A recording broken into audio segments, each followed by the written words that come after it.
Sunday, good Sunday, good Sunday. It's yo Reverend Rackers, with the DP Ministries, here to wish y'all a good Sunday. Pretty good Sunday out there, folks, even though the Reverend had to work. You gotta say first off, go Kansas City Chiefs. Beat the motherfucking Giants. Eli Manning and the Giants beat them down. 31-7.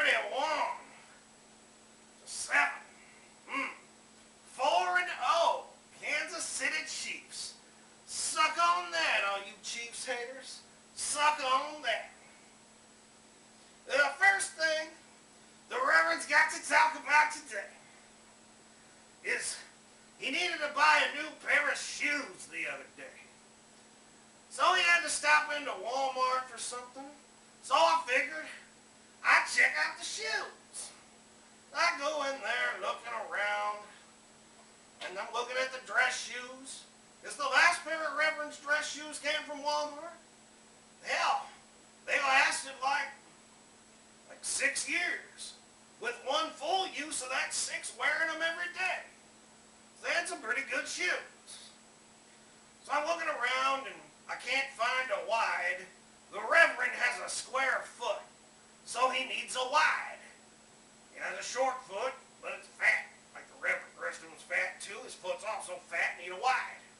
Anyway, so this little girl comes walking over, 3 different colors of hair, Walmart name tag. Asked me what I'm looking for. Said I'm looking for a wide in a dress shoe. She said, Reverend. I said, what? She said, Reverend. I said, how do you know I'm a Reverend? She said, you just look like a Reverend. Sir, we don't have any dress shoes in a wide, but we've got work shoes in a wide. And I said, ma'am, work shoes are not dress shoes. She said, but they're black, just like dress shoes. And I said, ma'am, I need a dress shoe. I really didn't have time to go into what the difference between a dress shoe and a fucking work shoe was for, because you would think people would know. But I'm like, ma'am, I work in an office, I need a dress shoe. Your boss will never know that it's not a dress shoe. See, that shit right there is why she works at Walmart. You know, some people want to work at Walmart by choice. They like their job. That's cool. But that bitch, that's why she works at Walmart. She doesn't know the difference between a dress shoe and a motherfucking work shoe. And then she proceeds to tell me when I tell her I'm going to look somewhere else, yeah, I don't blame you. I don't buy shoes at Walmart either. That is one terrible ass employee. Wish I knew your name, because I'd give you some shit on here. Next thing the Reverend's got to talk about is t-shirts. The Reverend was at work today, trying to get some shit done, even though it was a Sunday. And in walks this woman with a Rest in Peace Trayvon Martin shirt on. Give me a fucking break. First of all, this bitch doesn't know who Trayvon Martin is in real life. You live in Missouri, bitch. You don't know him. He's a fucking gangbanger ass motherfucker who gets shot for doing some dumbass shit. And you're gonna wear a Rest in Peace Trayvon shirt. Fuck you, lady. The next, Reverend, he was at Walmart, again, same day, and he could tell he's growing up a bit. The Reverend used to wear fuck you t-shirts and shit like that. Well, ever since Skylar was born and getting older and things, I mean, I still wear band shirts and skull shirts and shit, but all the shirts that said fuck on it and stuff like that, the Reverend just doesn't wear anymore. So I'm at Walmart, and here comes walking towards me this lady and her 2 children. The oldest had to be no more than Skylar's age, so maybe at the oldest 8. The other one was probably like 5. And her shirt has 2 stick figures on it. of them is blowing the other stick figure. And it says, warning, choking hazard. Wow. You are a classy mother. A classy motherfucker. 2 thumbs down for that lady. Next, the Reverend's got to talk about an interview we had the other day. When you go to an interview, you need to dress decent. Actually, I'll show you what you need to dress like. You need to have a motherfucking belt on, some khakis, and a nice button-up shirt. You can leave the hat and the badass this thing at home. You don't need it. But that's how you should dress. This dude literally comes in jeans and a Hollister t-shirt. And his t-shirt, of course, since he's a Hollister fan, was 3 sizes too small, so I could see his fucking belly button in it. What the fuck? And then I'm asking him questions when I should have just turned his ass away from looking like an asshole. So I asked him to describe a time when everything that he was trying to do on a project seemed resisted or blocked. And how did he overcome his odds and finish the project? How did he rise up and finish the project? His simple answer was, if I was in that situation, I would ask for help. That was not the question. The question was to describe some shit. And yeah, that's about how a lot of my interviews went last week. It was awesome. The next, we got to talk about, it's getting to be wintertime. We're getting ready to have the sniffles. I've already started getting this sinus thing. I am tired of going places and not being able to get Sudafed or other cold medicines without signing my name like I'm some kind of criminal, or by fucking, if you go too late, you can't even get the shit because it's behind the counter at the pharmacy. I don't get off work till 8.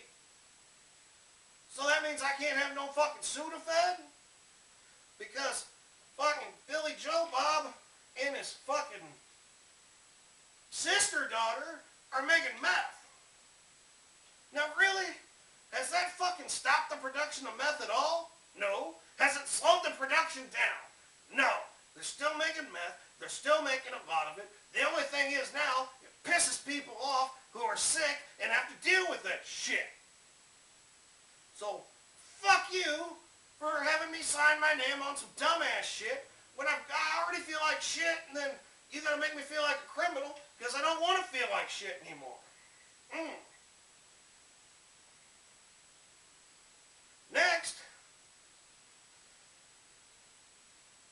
I think that BT should, like, at night, you know, like Nickelodeon has TV Land and shit like that, and there's like MeTV. Well, I think BET at night should play like the Cosbys and the Jeffersons and Sanford and Son and shit like that. It'd be awesome. I would totally watch that shit. I would totally watch some fucking Jeffersons and some Sanford and Son if it was on TV. And since it's black entertainment, BET should rise up and listen to the Reverend. Now, the last thing the Reverend's got to talk about today. It was kind of a so-so sermon so far, folks. Just some more shit to piss me off. Just some more dumbass people. And the Reverend, his old Uncle Whistleblower again, wanted him to talk about FEMA camps. If you don't know what FEMA camps are, look that shit up, folks. There are over 800 FEMA prison camps in the United States that are fully operational, and ready to receive prisoners. They're surrounded by guards, staffed by guards. They've got transportation. They've got railroads in and out. They're all near sort of airports where they can get in and out. These prison camps are basically for the government to start locking people up under martial law. And that's locking people up for no damn reason. They can just lock us up, put us in a FEMA camp. No fucking trial, no real reason. They can just put us there. If I keep doing these videos and keep talking about shit Uncle Whistleblower wants me to talk about, I'll probably end up in one for real. It's not good. Now, this is not a conspiracy theory thing. There are literally 800 of these camps. There's 3 in Missouri. 3.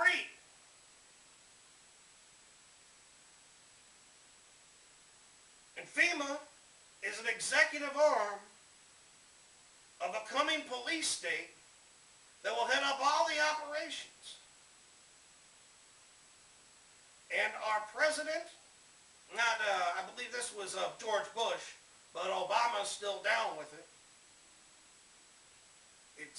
He's down with it. I mean, this was part of some Patriot Act shit and all of that shit that's taking our rights and stuff. An executive order associated with FEMA would suspend the Constitution and the Bill of Rights.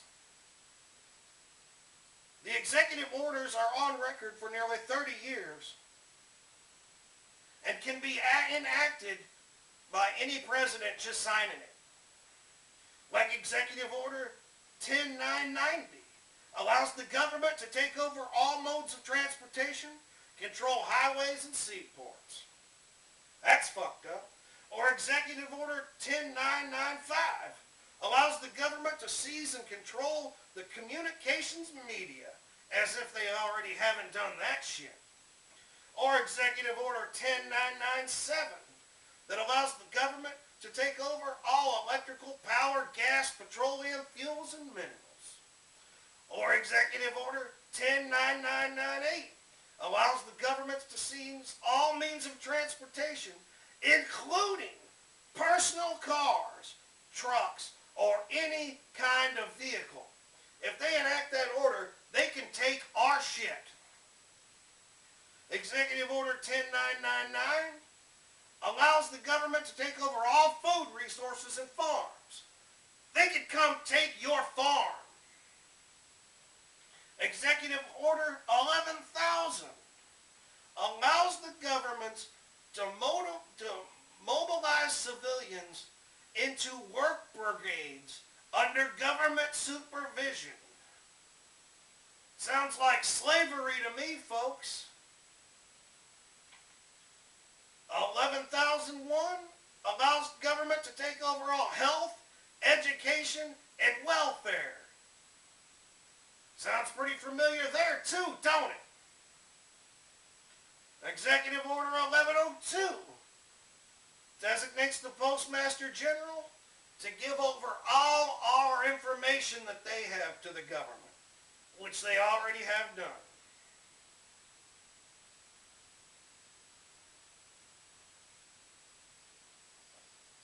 Executive Order 11005 allows the government to take over railroads, inland waterways, and public storage facilities.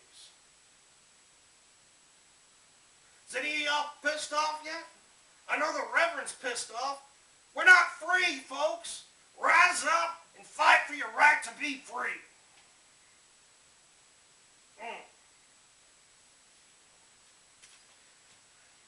Now the Reverend loves doing these videos because the silly stuff he talks about at the beginning lets him get shit off his chest. You know, sometimes you just need people to talk to. And he really appreciates the congregation out there listening.